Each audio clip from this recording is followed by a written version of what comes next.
So I'm sure we've all had that special someone that makes our heart smile. It's something about the way they look or smile or laugh, and the thought of them consumes our minds. They're the first thought when we wake up and the last thought when we fall asleep.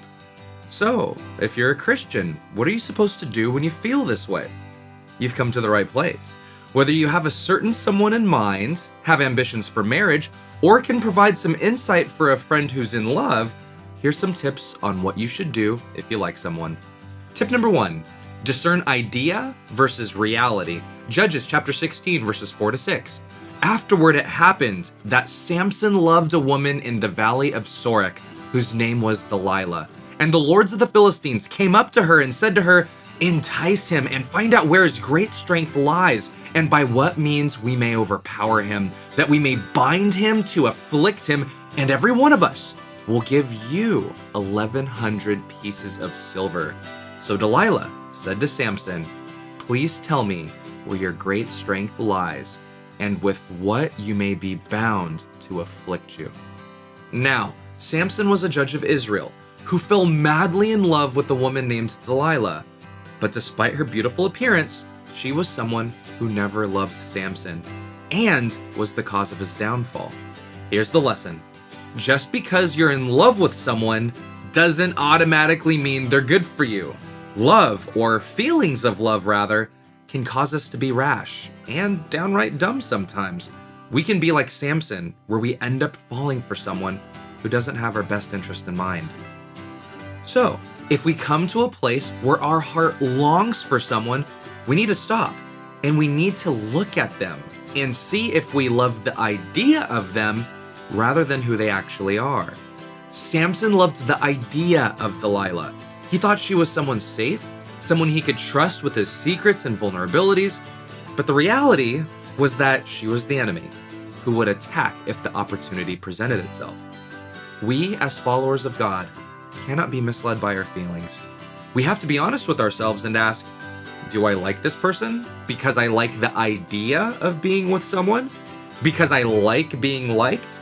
Or because I'm lonely? Or because they make me feel good? Or maybe just because they look good? Or do I like them for who they actually are right now? Tip number 2, look for overlapping paths. Amos chapter 3, verses 1-3.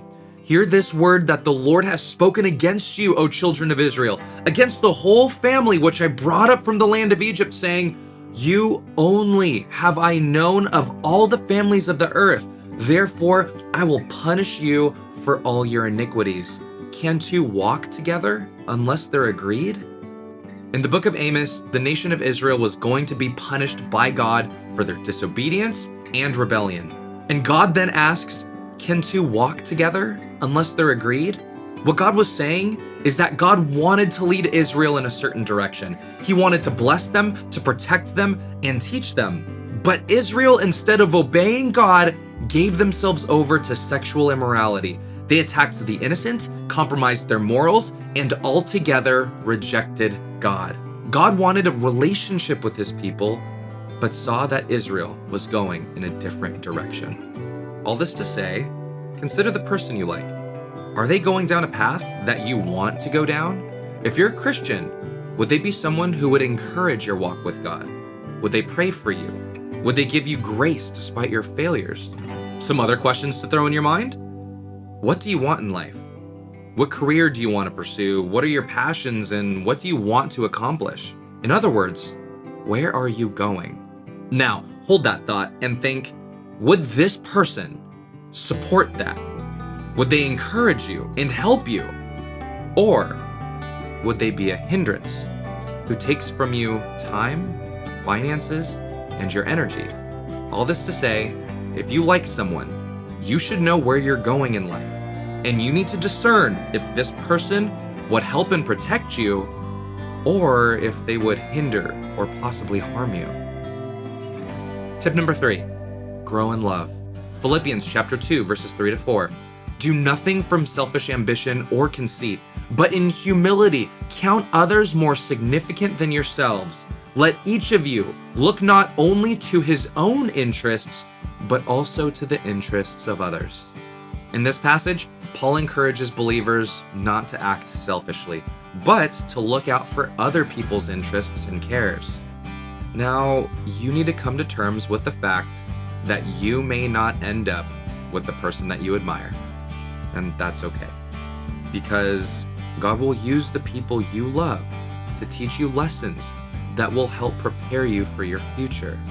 But so long as this person is in your life, you should try to be their friend. Don't be their friend only to have a shot at being their boyfriend or girlfriend. Be their friend because they have a soul, because they have weaknesses and insecurities that maybe you can help, and because God may want you to represent Him well in your friendship with them. Maybe your friendship will develop into something more, and maybe not. Regardless, if you like someone, use this as an opportunity to grow in your love for people, because this person will either be someone that you marry or be someone that God will use to teach you what love is and should be. So, if you find yourself admiring a special someone, consider these 3 tips. Tip number 1, discern idea versus reality. Just because they make your heart flutter doesn't mean they're good for you. You may be falling for the idea of them rather than who they actually are. Tip number 2, look for overlapping paths. Ask yourself the hard questions. Where do you want to go in life? And would this person help or hinder you?